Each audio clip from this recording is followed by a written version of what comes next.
Big பாஸே நல்லா கொளுத்தி போட்டியா, வேற மாதிரி கொளுத்தி போட்ட. ஆனா எனக்கு ஒரு சிறிய வருத்தம். ரேங்கிங் டாஸ்க்கை ஒரு 3 பேரை செலக்ட் பண்ணி எந்த வகையில் அவங்கள செலக்ட் பண்ண சொன்னீங்கன்றது எனக்கு தெரியல.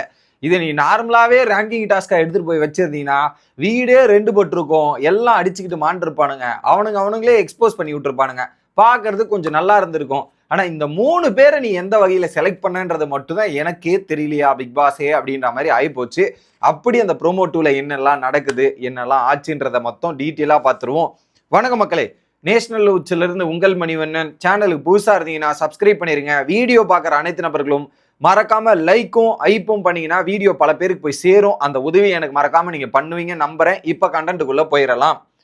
ஒரு பக்கம் அமித், விக்ரமே, கனி இந்த 3 பேரையும் கன்ஃபெஷன் ரூம்ல பிக் பாஸ் கூப்பிட்டு ஒரு டாஸ்க் கொடுக்குறாரு. எந்த ரீதியில அந்த 3 பேரை செலக்ட் பண்ணாங்கன்னு எனக்கு தெரியல.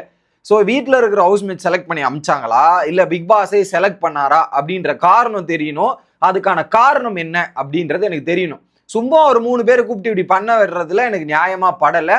அதுக்கான வேலிட் ரீசன் பிக் பாஸ் கொடுக்க வேண்டியது இருக்கு. ஓகே, முதல்ல ஏன்னா அந்த டாபிக்கை பார்க்கும்போது நீங்க யாருன்னும் போது அந்த 3 பேரை பிக் பாஸ் தான் செலக்ட் பண்ணியிருக்காரு போல. நல்லா கொளுத்தி போறதுக்கான வேலையை பிக் பாஸ் பார்த்துட்டு இருக்காரு.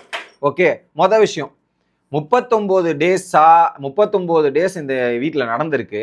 இந்த வீட்டில் ஒவ்வொரு பத்தியும் நல்லா தெரிஞ்சு வச்சிருப்பீங்க. 3 பேரும் நல்லா சூப்பரா தெரிஞ்சு வச்சிருப்பீங்க. நீங்க 3 பேர் தான் இந்த வீட்டில் இருக்கிற எல்லாத்தையும் ரேங்க் பண்ண போறீங்க அப்படின்றத சொல்லிடுறாரு. ஸோ பல இடங்கள்ல பல முறைகளை பல சுச்சுவேஷன்ல நீங்க அனலைஸ் பண்ணியிருப்பீங்க. இவங்களை போய் கரெக்டா ரேங்க் பண்ணுங்க அப்படின்ற ஒரு விஷயத்த சொல்லிடுறாரு. ஓகே, ஃபர்ஸ்ட் கனி வராங்க. கனி வந்து என்ன சொல்றாங்க, அந்த 1ஆம் நம்பருக்கான வேல்யூ 1ஆம் நம்பருக்கும் கடைசி நம்பருக்கும் டிஃபரன்ஸ். ரொம்ப மெச்சூர்டா நடந்துக்கிறவங்க வந்து 1ஆம் நம்பர். அந்த மெச்சூரிட்டியை பேஸ் பண்ணி விதத்தை பேஸ் பண்ணி ஒரு இடமா 1ஆம் நம்பர்ன்றது. 14வது இடம் வந்து பாத்தீங்கன்னா ரொம்ப சிறுபுள்ளத்தனமா நடந்துக்கிற விதத்தை பேஸ் பண்ணி 14வது இடம்.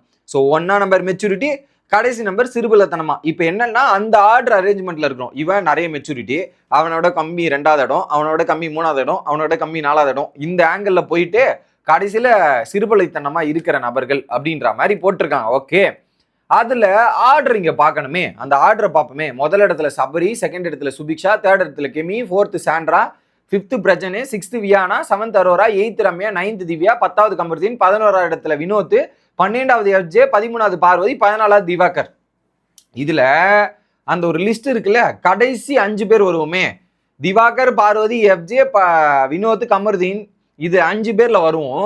சிறுபுள்ளைத்தனமாக நடந்து கொள்பவர் யார் அதுலயும். ஓகே, கொஞ்சம் பிஹேவியர் வைஸ் அப்படின்றது பாத்தீங்கன்னா கடைசி இடம் எஃப்ஜே கொடுத்துருக்கணும். எஃப்ஜே தான் most deserved person go to the last position என்ன பொறுத்த வரையும். அதுக்கு முன்னாடி திவாகர், அதுக்கு முன்னாடி பார்வதி. 13வது இடம் பார்வதி கொடுத்துட்டு 12வது இடம் திவாகர், 10வது இடம் வந்து பாத்தீங்கன்னா வினோத், 9வது இடம் கமருதீன் கொடுத்துருக்கலாம். 11வது இடம் வினோத் கொடுத்துட்டு 10வது இடம் கமருதீன் கரெக்டா இருக்கு. கமருதீன் இடம் கரெக்டா இருக்கு. மற்ற 4த்தையுமே ஸ்வாப் பண்ணிருக்கணும் அவங்க. அந்த ஆர்டருமே தப்புன்றேன். எஃப்ஜே தான் லாஸ்ட்ல வரணும் அந்த லிஸ்ட்லயுமே. எனக்கு என்ன பொறுத்த வரையும், என் லிஸ்ட்டை பொறுத்த வரையும் அதுக்கு முன்னாடி இருந்தா ஆர்டர் ஓகே. இதுல ஃபர்ஸ்ட் என்ன, மெச்சூரிட்டி லெவல்ல மெச்சூரிட்டியா சூப்பரா ஹேண்டில் பண்ற ஒரு ஆள் யாருன்னா அரோரா தான். அரோரா தான் அந்த நம்பர் 1 பொசிஷனுக்கு டிசர்விங்கான கேண்டிடேட். என்னதான் வந்து நீங்க டாஸ்க் பண்ணல, இதெல்லாம் பண்ணலன்றது ஒரு பக்கம். ஒரு விஷயம்னா அதை எப்படி ஹேண்டில் பண்ணணும், எப்படி அட்ரஸ் பண்ணணும், காமன் கம்போஸ்டா இருக்கணும்ன்றது அரோரா கிட்ட கத்துக்குங்க. ஸோ அந்த மொதல் பொசிஷன் எனக்கு தெரிஞ்ச அரோரா தான் டிசர்விங் கேண்டிடேட், மெச்சூரா ஹேண்டில் பண்ற விதத்தை. மற்றவங்க யாருமே அந்த இடத்துல டிசர்விங் கிடையாது. முதல் இடத்துல அரோராவை கொடுக்கலாம். அதுக்கப்புறம் நீங்க கொடுத்தீங்களே சுபி, கெமிலாம் இந்த வாரம் ஃபுல்லா பண்றது அன்வான்டடு.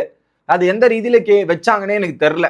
ஸோ இதுல மெச்சூரா ஹேண்டில் பண்றதுல கொஞ்சம் ஆர்டரிங்கே தப்பா இருக்குன்னு நினைக்கிறேன். அதுல அரோரா தான் ஃபர்ஸ்ட். என்ன பொறுத்தவரை இது என்னோட பாயிண்ட் ஆஃப் வியூல. அதுக்கப்புறம் வரிசையா வச்சிருக்கணும். இதுலயே வந்து கொஞ்சம் குளறுபடிகள், அவங்களுக்கு தேவையான ஆட்களை வரிசைப்படுத்தி இருக்கிறார்கள் அப்படின்றது கிளியர் கட்டா தெரியுது. என்னென்ன காரணங்கள் சொல்லி வரிசைப்படுத்தியிருக்காங்கன்றதை பார்ப்போம்.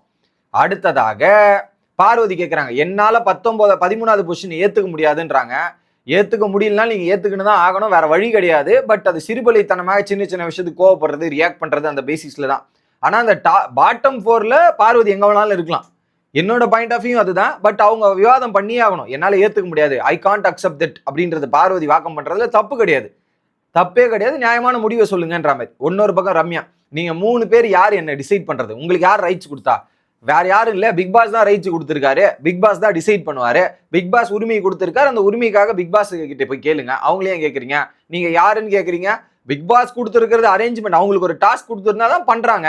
ஃபார் எக்ஸாம்பிள் இதே டாஸ்க் ரம்யா கிட்ட கொடுப்பாங்க, ரம்யாவும் போய் பண்ண தானே செய்வாங்க. அப்ப கேட்கலாமா, ரம்யா நீ யார் இதை பண்றதுக்கு, பிக் பாஸ் கொடுத்தாரு நான் பண்றேன்ற மாதிரி தானே ரம்யா சொல்லுவாங்க. அதுல லாஜிக்கே இல்லை. ஆனா பிக் பாஸை நீங்க கேளுங்க, எதுக்கு அவங்க 3 பேரை செலக்ட் பண்ணீங்க, ஏன் பண்ணீங்கன்னு பிக் பாஸை கேளுங்க. அது ஒரு நியாயமான கேள்வியா இருக்கும், நியாயமான விஷயமா படும். பட் இங்க போய் கேட்கறது எனக்கு நியாயப்படவில்லை. அடுத்து திவாகர், இவங்க இருக்க வேண்டிய ஆட்கள்ல இவங்களுக்கு தேவையான ஆட்களை டாப் 5ல வச்சுட்டாங்க அப்படின்ற மாதிரி சொல்றாரு. உங்களுக்கு தேவையான ஆட்கள் டாப் 5, அப்போ சாண்ட்ரா பிரஜன் கூட அவங்களுக்கு தேவையான ஆட்களா? நேத்து போய் கனியை வந்து கம்ப்ளைண்ட் பண்ணி கனிக்கு எதிராக திரும்பினாரு சாண்ட்ரா பிரஜனையும், அவங்க டாப் 5ல வச்சிருக்கிறதால சாண்ட்ரா பிரஜனும் கனிக்கு தேவையான ஆட்களா திவாகர் சார் அப்படின்றதான் எனக்கு கேட்க தோணுச்சு. ஸோ அதுல 3 பேர் அவங்களுக்கு தேவையான ஆட்கள் தான், அதுல மாற்று கருத்து இல்லை. டாப் 3 இவங்களுக்கு நெருங்கிய நண்பர்களாக இருக்கும் நபர்கள் தான். சுவி கூட கொஞ்சம் கொஞ்சம் கம்மி தான். சபரி அண்ட் கெமி அவங்களுக்கு தேவையான நபர்கள், நெருங்கிய நண்பர்கள், அதுல மாற்றுக்கிறதே கிடையாது. திவாகர் சொன்னதுல அந்த பாதி எக்ஸப்ட் பண்ணலாம், பாதி எக்ஸப்ட் பண்ண முடியாது. அந்த சாண்ட்ரா பிரஜனை என்னால கன்சிடரேஷன் எடுக்க முடியாது. பிரஜன்லாம் அந்த பாட்டம் லிஸ்ட்ல வரணும். அவர் எப்படி டாப் 5ல வந்தாருன்னு எனக்கு தெரியல. கெமி சுபிக்ஷா கூட விட்டுருங்களேன், கெமி இந்த வாரம் அன்வான்டா பண்ணிருக்காங்க. பிரஜன் பேசுற சிறுபுல தனிமா ஆட்டிடியூடுக்கும் இதுக்கும் அந்த டாப் 5ல தகுதியே கிடையாது பிரஜனுக்கு. அவர் எப்படி வந்தாருன்னு எனக்கு தெரியல. அடுத்து Viyana, I am not okay with 1 2 3 1 2 3 என்னால ஒத்துக்க முடியாது, மெச்சூரிட்டியா ஹேண்டில் பண்ற விதம் அப்படின்ற மாதிரி சொல்றாங்க. எனக்குமே அந்த ஒரு தாட் இருக்கு. வியனா சொல்ற point I agree with that. ஏன்னா அதுல டாப் 1 2 3ல என்னாலையும் ஒத்துக்க முடியாது, அக்செப்ட் பண்ண முடியாது. It was fair. வியானா பேசுறது நியாயமாக இருக்கிறது, அந்த இடத்துல எந்த விதமான மாற்று கருத்தும் இல்லை. ஐ வில் அக்செப்ட் தட் அப்படின்றதையும் சொல்லிக்கிறேன். அடுத்து இவங்க 3 பேர் நடுவரா இருக்கிறதுக்கே தகுதி இல்லாதவர்கள்ன்ற மாதிரி திவ்யா பொங்கி எழுந்து கேள்வி கேட்கறாங்க. ஸோ நியாயப்படி நீங்க அரேஞ்ச் பண்ணுங்க, உங்க இஷ்டத்துக்கு அரேஞ்ச் பண்ணா எப்படி அப்படின்ற மாதிரி இருக்கும். இதுல வந்து கிளியர் கட் ஃபேவரிசம் எக்ஸ்போஸ் ஆகும், குரூப்பிசம் எக்ஸ்போஸ் ஆகும். நியாயப்படி காரணத்தை வைத்து செலக்ட் பண்றாங்களா, வெயிட் பண்ணி தான் பார்க்கணும். அப்படி நியாயப்படி இல்லை என்றால் இவர்கள் கேட்கும் அனைத்து கேள்விகளும் நியாயமாகத்தான் படும் அப்படின்றதான். ஆனா இந்த டாஸ்கை பிக் பாஸ் மேலதான் குற்றம் சொல்லுமே தவிர்த்து இவங்க மேல குற்றம் சொல்றது எனக்கு ஒரு பாயிண்ட்டுமே இல்லை. Bigg Boss normal knocking task மாதிரி வச்சிருந்தா அடி தூள் கலப்பி இருக்கலாம், வச்சு சார மாதிரி சம்பவங்கள் நடந்துட்டு இருக்கும். இதுல இந்த 3 பேர் செலக்ட் பண்றதால எப்படி பார்த்தாலும் இவங்களுக்கு ஒரு பார்ஷியாலிட்டி ஃபேவரிட்டிசம்ன்ற பேர் வாங்க தான் போறாங்க. வீக்கெண்ட்ல அது ஒரு பேசு பொருளா மாறதான் போவோம், வச்சு செய்ய தான் போறாங்க அப்படின்றது தான் பார்க்க முடிகிறது மக்களே.